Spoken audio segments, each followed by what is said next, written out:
A Sagrada Família, Karl Marx, Friedrich Engels, editorial Bom Tempo, edição 2011. Capítulo 8, Caminho terreno e transfiguração da crítica crítica, ou a crítica crítica conforme Rodolfo, Príncipe de Gerolstein, por Karl Marx. Subtítulo 8.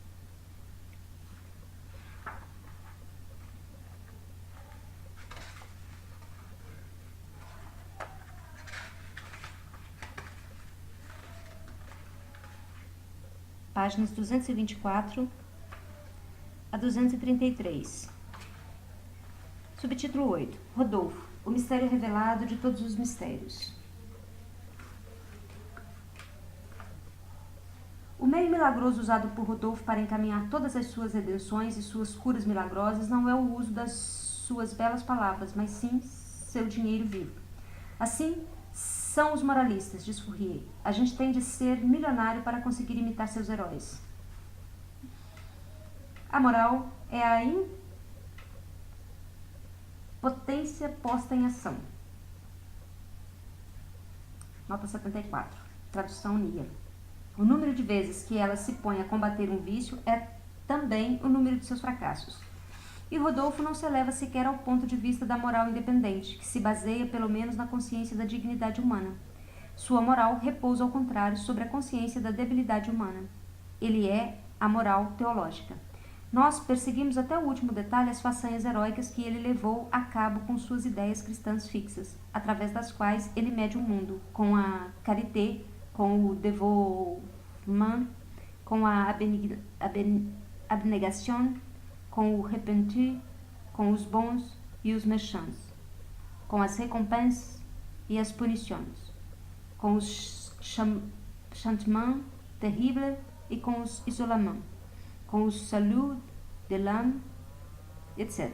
Nota 75. Com a caridade, espírito de sacrifício, abnegação, arrependimento, bons, maus, recompensas, punições, castigos terríveis, isolamento, salvação da alma, etc. Tradução Nia. E tal. E provamos que são apenas travessuras desprovidas de sentido. Aqui nos falta falar apenas do caráter pessoal de Rodolfo, o mistério revelado de todos os mistérios, ou o mistério revelado da crítica pura. A antítese entre bem e mal foi revelada ao nosso Hércules crítico já na juventude em duas personificações diferentes, Murphy e Polidori. São ambos os professores de Rodolfo. O primeiro educa-o no bem, e é o bom.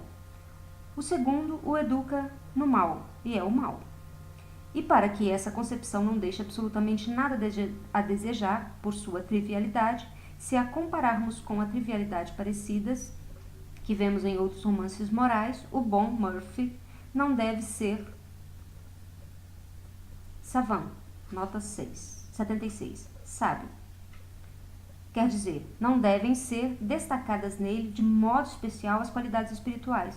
Em compensação, ele é honrado, simples, lacônico, sabe-se grande em relação ao mal, que ele fustiga como algo vergonhoso e infame. Ademais, ele sente um verdadeiro horror, nota 77, tradução Nia, ante tudo que é baixo. Ele compõe, para dizê-lo, conforme Hegel, de maneira honrada, a melodia do bem e da verdade, em tons iguais, quer dizer, em uma só nota. Polidori, ao contrário, é uma maravilha em inteligência, conhecimentos e cultura, mais de uma imoralidade perigosíssima. E possui concretamente algo que Eugène Sue, na condição de membro da burguesia jovem e devota, jamais deixaria de esquecer de maneira assim tão fácil. Le plus effrayant escepticisme. Nota 78. O ceticismo mais espantoso. Tradução Nia. A energia espiritual e a cultura de Eugène Sue e de seu herói podem bem ser julgadas a partir desse medo cheio de pânico ante o ceticismo. Citação. Murphy, diz o Sr. Zeliger, é ao mesmo tempo a dívida eternizada do 13 de janeiro e o saldo eterno dessa dívida mediante um amor e um sacrifício incomparáveis pela pessoa de Rodolfo. Assim como Rodolfo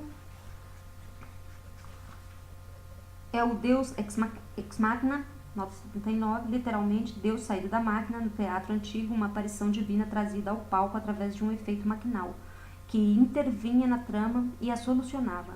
Em sentido figurado, o aparecimento inesperado de uma pessoa que salva a situação. Nota Nilo. E o mediador do universo, Murphy, é o Deus ex machina e o mediador pessoal de Rodolfo. Cita: Rodolfo e a salvação da humanidade. Rodolfo e a personificação das perfeições essenciais do homem formam... Vou ler novamente. Assim como Rodolfo é o Deus ex machina, já citado, e o mediador do universo, Murphy é o Deus ex machina e o mediador pessoal de Rodolfo. Citação: Rodolfo é a salvação da humanidade. Rodolfo é a personificação das perfeições essenciais do homem, formam para Murphy uma unidade inseparável a qual ele não se entrega com a submissão estúpida e canina do escravo, mas de um modo consciente e independente. Fim da citação. Murphy é, portanto, um escravo esclarecido, consciente independentemente e independente. Assim como todos os criados dos príncipes, ele personifica em seu senhor a salvação da humanidade. Graham exalta a Murphy, chamando-o de intrépido, Fordé du Corps. Nota 80, intrépido guarda-costas. O próprio Rodolfo chama-o de modèle de valet, e não cabe dúvidas de que se trata de um criado modelo. Quando ele se dirigia a Rodolfo, tete-a-tete, conforme noticia Eugène Sue, nunca deixava de chamá-lo de Monseigneur. Falando com outros, no entanto, devido ao sigilo, chama-o de Monsenhor. Com os lábios, mas no coração murmura Monsenhor. Citação: Murphy ajuda a levantar o véu dos mistérios, mas apenas por causa de Rodolfo. Ele ajuda no trabalho de destruir o poder dos mistérios. Fim da citação. A densidade do véu que esconde as mais simples situações de mundo aos olhos de Murphy pode ser imaginada através da sua conversação com o embaixador Grão. Partindo do direito da legítima defesa em caso de necessidade, ele chega à conclusão de que Rodolfo agiu licitamente na condição de juiz secreto de todo-poderoso. Nota 81. O autor usa a expressão Verrichter, referindo os juízes da fame, que tinham os poderes e as virtudes mencionadas na tradução escolhida. O Tribunal Antigo de Westfália, o nome tem origem nos antigos tribunais de condados francônicos, feito ao ar livre, sob uma tilha ou femlind. A partir do século XV, o julgamento típico deste tribunal foi perdendo importância e era apenas aplicado em tribunais camponeses sem muita importância. Por volta de 1810, com a ocupação francesa, eles foram definitivamente abolidos. Nota da tradução. Ao chegar o maître d'école, encadeado e indefeso, sua descrição de como Rodolfo irá narrar suas nobres ações ante o tribunal, dando vazão à sua bela retórica e abrindo seu coração grandioso, torna-o digno de um ginasiano que acabou de ler Die Räuber, ou Os Bandoleiros, de Schiller. O único mistério que Murphy deixa ao mundo para que o decifre é a pergunta se ele emporcalhou sua cara com pó de carvão ou com tinta preta ao fazer o papel de Charbonnier. Nota 82, Coveiro. Tradução livre. Citação: Os anjos saíram e separaram justos e injustos. Mateus 13:49. Aflição e temor sobre todas as almas dos homens que fazem o mal, mas honra e paz àqueles que praticam o bem. Paulo aos Romanos 8:7. Fim da citação. Rodolfo faz de si mesmo um desses anjos. Ele sai ao mundo com a missão de separar os justos dos injustos, os bons dos maus, de punir os últimos e recompensar os primeiros. A ideia do mal e do bem se agravou de tal modo em seu cérebro fraco, que ele até acredita em Satanás personificado e se empenha em agarrar o diabo vivo, como um dia fez o professor Sacre em Bomba. E por outro lado, tenta copiar a miúde antítese do diabo, Deus. Ele gosta de Johannan per le rôle de la providence. Nota 83, de representar um pouco o papel da providência. Tradução Nia. E assim como a realidade, todas as diferenças vão se fundindo cada vez mais na diferença entre pobres e ricos. Na ideia, todas as diferenças aristocráticas se reduzem à antítese entre bem e mal. Essa diferenciação é a forma final que o aristocrata dá a seus preconceitos. Rodolfo, de sua parte, classifica a si mesmo entre os bons, e os maus apenas existem para permitir a ele o ato de gozar a fruição de sua própria bondade. Consideremos o bom um pouco mais de perto. O Sr. Rodolfo pratica uma caridade e um esbanjamento semelhantes aos califas de Bagdá nas 1001 Noites. Ele não pode levar esse modo de vida sem sugar como um vampiro até a última gota de sangue sua pequena terrinha alemã. Segundo as informações do próprio Sr. Sui, ele figuraria entre os príncipes alemães mediatizados. Nota 84. Os pequenos príncipes alemães, cujo poder e cujas terras acabaram se tornando nulos depois das mudanças territoriais na Alemanha, durante as guerras napoleônicas e depois do Congresso de Viena, 1814 e 1815. Seus principados eram simplesmente anexados ao grande Estado alemão. Nota da tradução. Se a proteção de um marquês da França não o tivesse salvo da abdicação forçada, a extensão de suas terras pode ser apreciada através desse dado.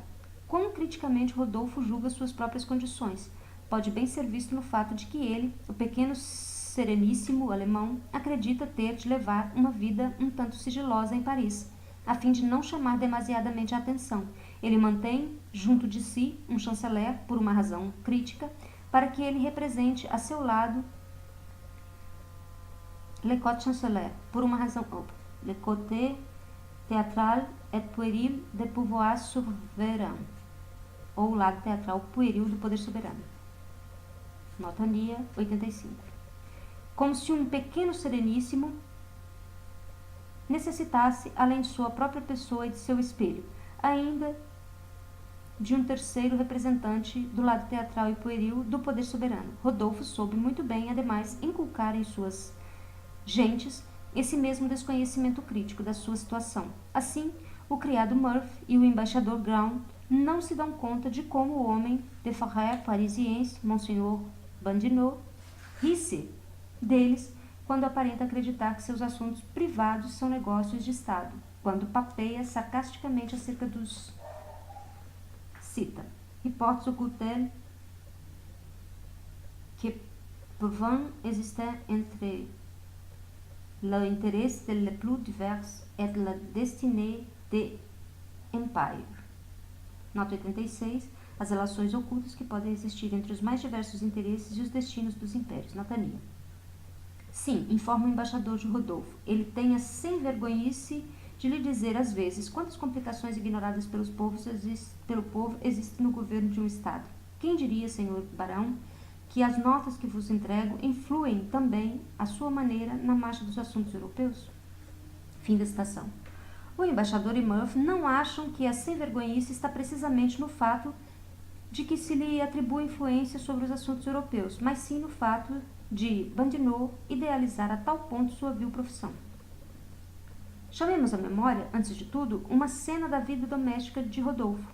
Ele conta a Murphy que se acha nos momentos de seu maior orgulho e de sua maior beatitude. E imediatamente a seguir enfurece-se porque Murphy não quer responder a uma pergunta sua. Je vous ordonne de parler. Nota 87. Eu vos ordeno que faleis. Murphy não quer permitir que o mandem. E Rodolfo lhe diz: Je n'aime pas les réticences. Nota 88. Eu não gosto de reticências. Fora de si, ele chega à vulgaridade de insinuar a Murphy que lhe paga todos os seus serviços. O moço não recobra a calma antes que Murphy o lembre do 13 de janeiro. Posteriormente, torna-se manifesta a natureza servil de Murphy, que por um momento parecia ter se escondido. Ele se arranca os cabelos, que por sorte já não possui, e mostra-se desesperado pelo fato de ter se comportado de um modo um tanto áspero em relação ao seu augusto senhor, que o chamara de modelo de criado, que o chama de seu bom, seu velho e seu fiel Murphy. Depois dessas amostras da maldade que há dentro dele, Rodolfo repete suas ideias fixas acerca do bem e do mal, e fala dos progressos que alcança no caminho do bem. Ele chama as esmolas e a compaixão de consoladoras, castas e devotas, de sua alma desgarrada. Prostituí-las, entregando-as a seres indignos e repudiáveis, seria horrível, ímpio, seria um sacrilégio. Compreenda-se, compaixão e esmolas são consoladoras de sua alma. Por isso é que profaná-las seria um verdadeiro sacrilégio. seria tanto como semear a dúvida a respeito de Deus. E aquele que dá tem de fazer com que se acredite nele. Dar uma esmola a um depravado, só o pensamento já é algo inconcebível. Cada um dos movimentos de sua alma tem para Rodolfo uma importância infinita. Por isso, ele os observa e os calcula a cada passo, de modo que o tolo se consola com Murphy, dizendo-lhe que Fleur de Marie o comoveu. Senti-me estremecido até as lágrimas e me acusam de ser duro, indiferente e insensível. E depois de ter provado assim sua própria bondade, ele se exalta falando do mal, da maldade, da desconhecida mãe de Marie, e se volta para Murphy para lhe dizer, com toda a solenidade, do que ele se sente capaz. Tu le sais, certainement, vergence, ne sont bien, car certaines souffrances bien précisées. Nota 89. Tu sabes bem que certas vinganças me são bem caras e certos sofrimentos bastante preciosos. Nota Nia, tradução. E ao dizer isso, faz uns gestos tão diabólicos que o fiel criado se assusta e exclama: Et là, monseigneur. Nota 90. Oh magnânimo senhor. Esse augusto senhor se parece com os membros da jovem Inglaterra. Nota 91. Young England, círculo de aristocratas políticos e literatos ingleses fundado em 1842, que formou fileiras ao lado do Partido Conservador, Tories. Os representantes mais afamados da jovem Inglaterra foram Benjamin Disraeli, 1804 a 1881, e Thomas Carlyle, 1795 a 1881. No Manifesto do Partido Comunista, Marx e Engels caracterizam os pontos de vista desse círculo de socialismo feudal. Nota da tradução.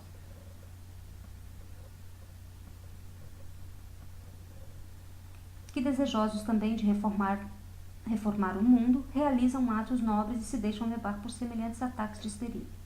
A chave para compreender as aventuras e situações provocadas por Rodolfo pode ser encontrada, antes de tudo, em seu temperamento aventureiro. Rodolfo gosta da intriga, do romance, da diversão, da aventura e dos disfarces. Sua curiosidade é insaciável. Ele sente necessidade de emoções fortes e estimulantes. Está sempre ansioso por violentas sacudidas nervosas. Esse seu temperamento se vê reforçado por seu afã de fazer o papel de providência, e ele organiza o mundo conforme suas ideias fixas. Suas relações com terceiros são comandadas ou por uma ideia fixa abstrata, ou então por motivos totalmente pessoais e contingentes.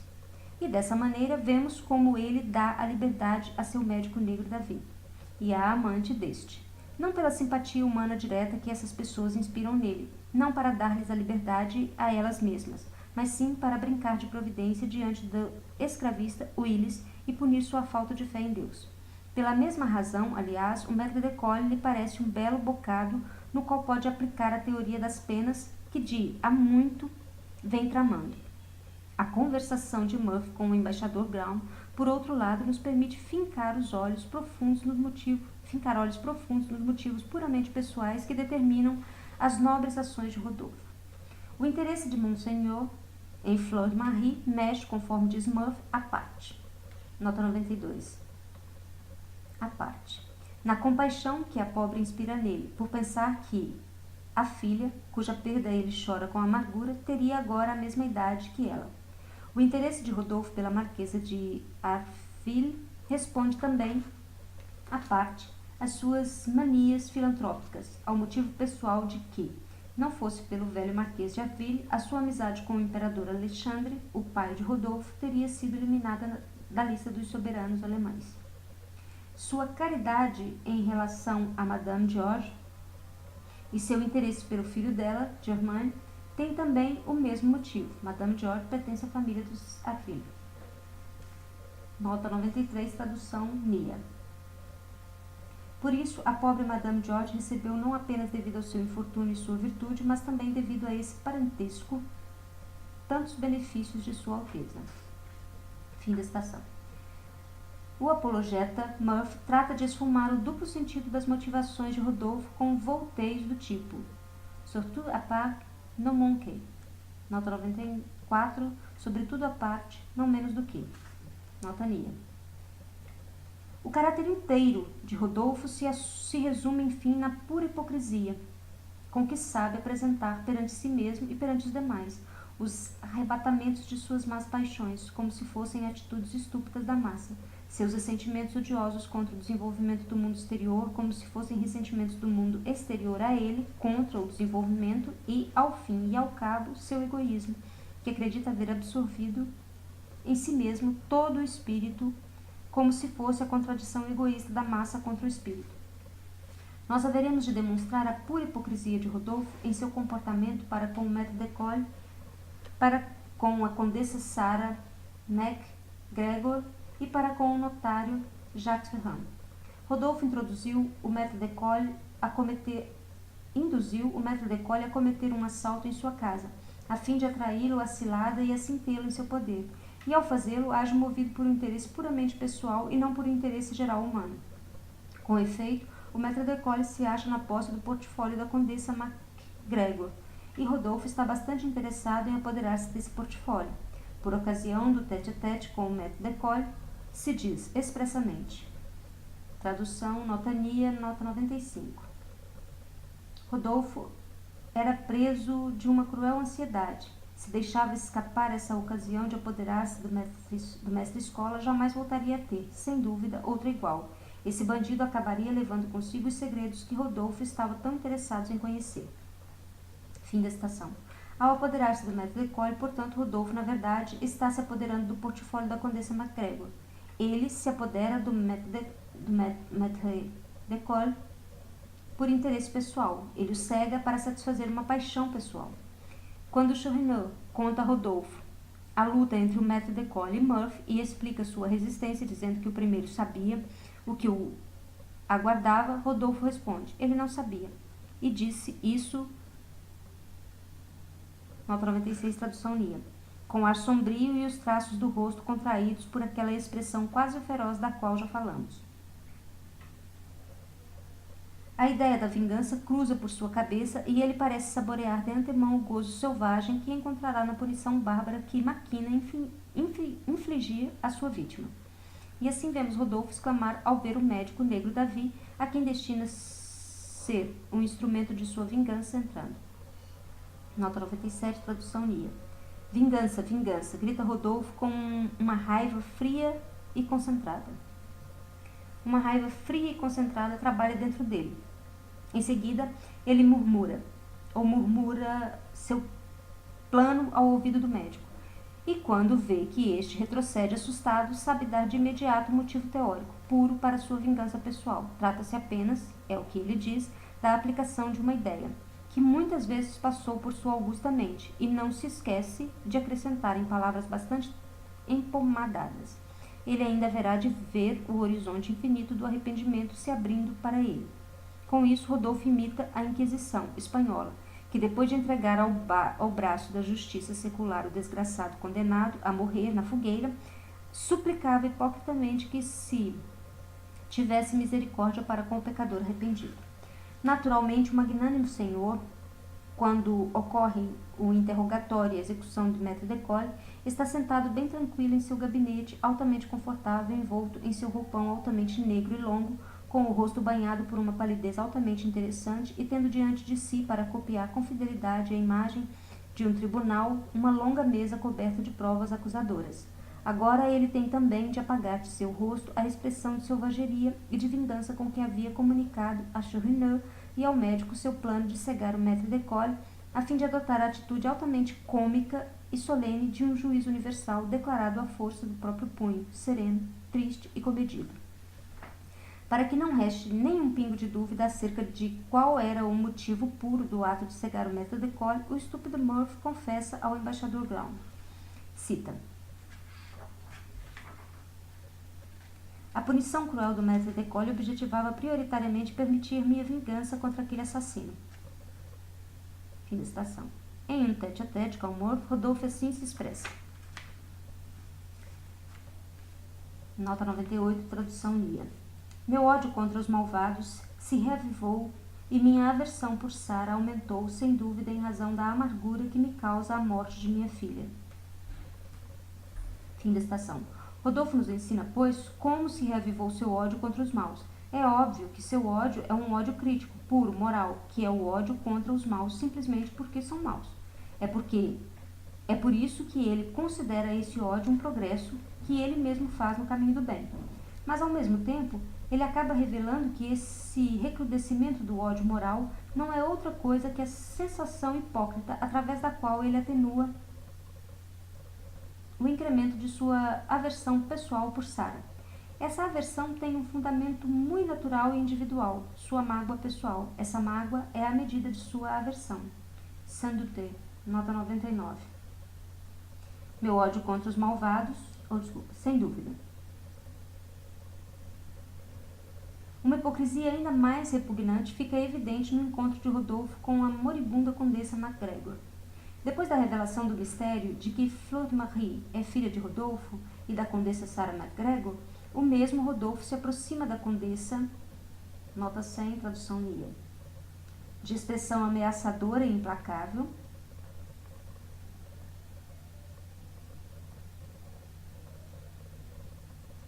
e ela implora por misericórdia, pas de grâce. Ele responde, malédiction sur vous, mon vous. Tradução, nota 101, Nia. Piedade, eu morro.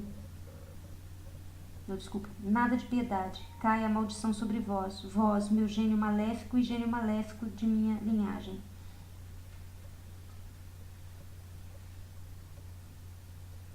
Ele quer vingança, a raça, pois em seguida informa a condessa que, em penitência pelo assassinato de seu pai, ele se pôs a caminho pelo mundo, com a missão de recompensar os bons e punir os maus. Rodolfo atormenta a condessa, deixa-se levar por sua própria irritação, embora seus olhos não estejam fazendo mais do que levar adiante o ministério que havia imposto a si mesmo desde o dia 13 de janeiro. Nota 102, perseguir o mal. Quando ele está indo embora, Sarah exclama. Nota 103, tradução minha. Piedade, eu morro. Então morra, maldito, diz Rodolfo, espantoso em seu furor.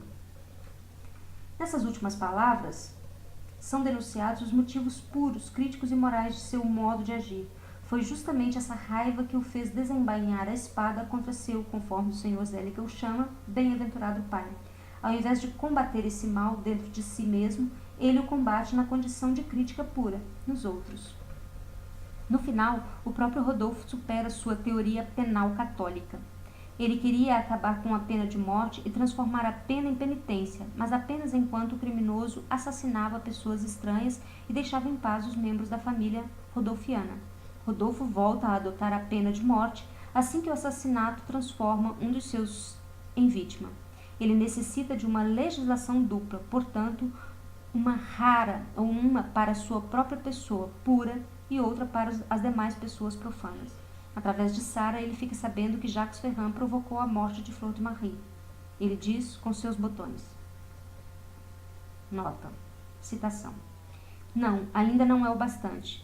Que ardor por vingança, que sede de sangue, que raiva serena e reflexiva. Enquanto eu não sabia que uma das vítimas desse monstro era minha filha, eu dizia para mim mesmo, a morte desse homem seria infrutífera. A vida sem dinheiro, a vida sem a saciação de seus frenéticos apetites sensuais, seria uma tortura longa e dupla para ele. Mas ela é minha filha. Eu haverei de matar esse homem.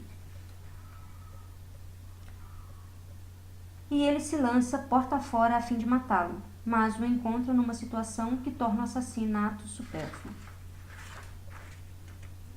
O bom Rodolfo, tomado pela febre ardente do desejo de vingança, pela sede de sangue, pela raiva serena e reflexiva, pela hipocrisia que sabe embelezar, causisticamente, qualquer emoção má, ele possui exatamente todas as paixões do mal, que ele castiga no outro, furando-lhe os olhos.